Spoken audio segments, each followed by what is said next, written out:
You probably never even heard the signal to attack. That's the first lie movies tell you. There was no heroic music, no clear command, no glorious charge. Just fear, mud, and the sound of other men breathing next to you. If you were an average soldier, packed shoulder to shoulder with hundreds of others, the horn meant nothing. The man blowing it was somewhere far behind you, safe, far from the actual fighting. Smart move.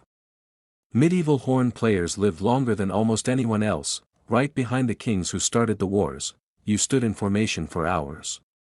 Your legs shook, not from courage, but from exhaustion. The ground beneath your feet wasn't flat or clean. It was mud, rocks, roots, and animal waste. This wasn't a battlefield, it was a trap. Your armor already felt wrong. Too tight, too heavy, too hot. Sweat pooled inside your padded gambeson long before the fighting began. You smelled garlic, leather, and fear. No speeches. No music. Just waiting, then, without warning, the mass around you began to move. Not a charge. A shuffle. And suddenly, shields slammed together. The first 15 seconds decided more lives than the next hour. Someone tripped almost immediately. Not because they were clumsy, but because the ground gave way under their foot. Another man stumbled over him. Then another. Men fell before the enemy ever struck them. You were pushed forward by the bodies behind you. Your shield slammed into something solid and the shock ran through your arm, numbing it instantly. The noise was unbearable. Not heroic battle music, just screaming. Metal crashing into metal. Wood splintering. Men yelling sounds that weren't words. Everyone screamed, but no one understood anything.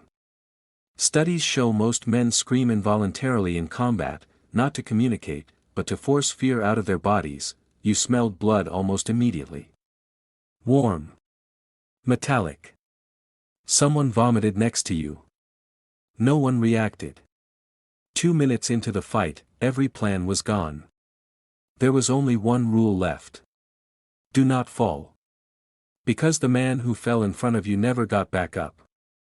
This wasn't a duel. It was a riot. Bodies pressed together so tightly you had inches to move. There was no swordsmanship here. No elegant technique.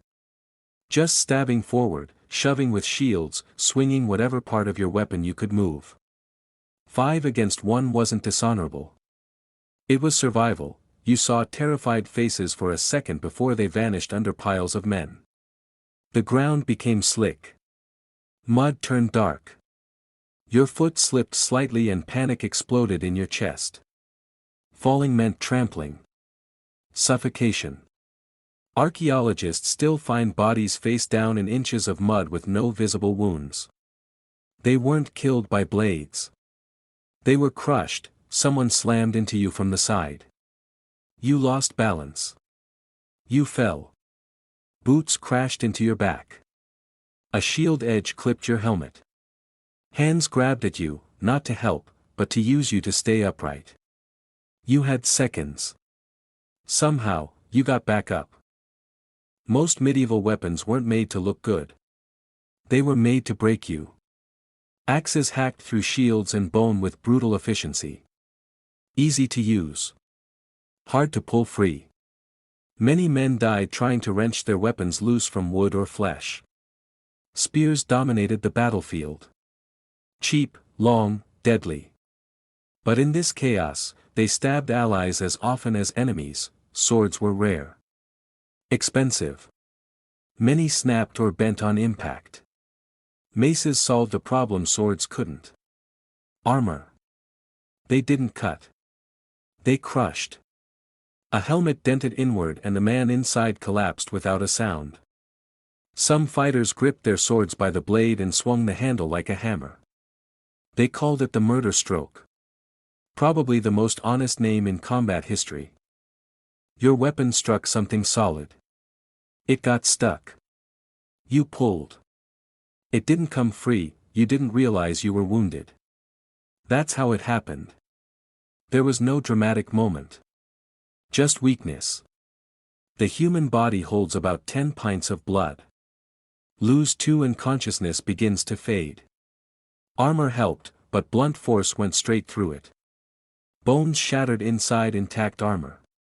A mace didn't need to break skin to kill you. It liquefied organs. You looked down. Your hands were covered in blood. Too much blood. You didn't know if it was yours. Limbs were torn away in ragged, uneven cuts. Infection would kill many who survived the fight.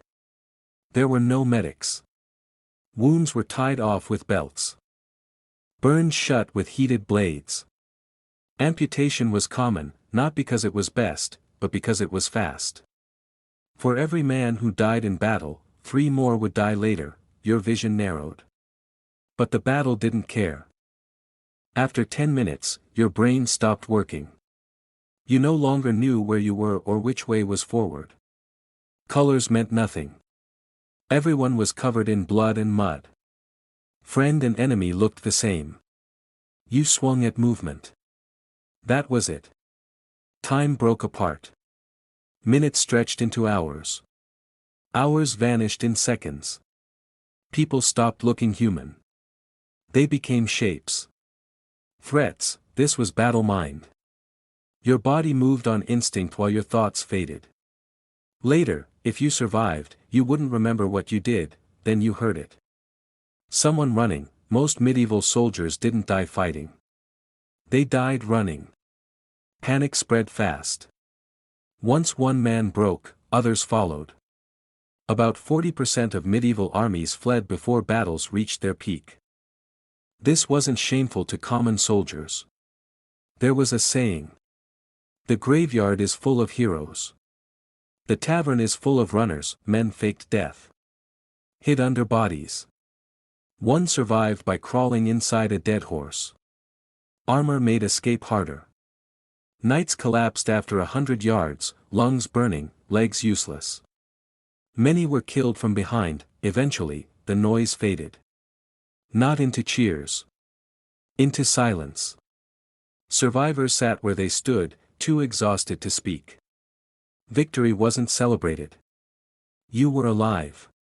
That was it. No glory. No medals. Just the understanding that the only real victory in a medieval battle was walking away from it at all.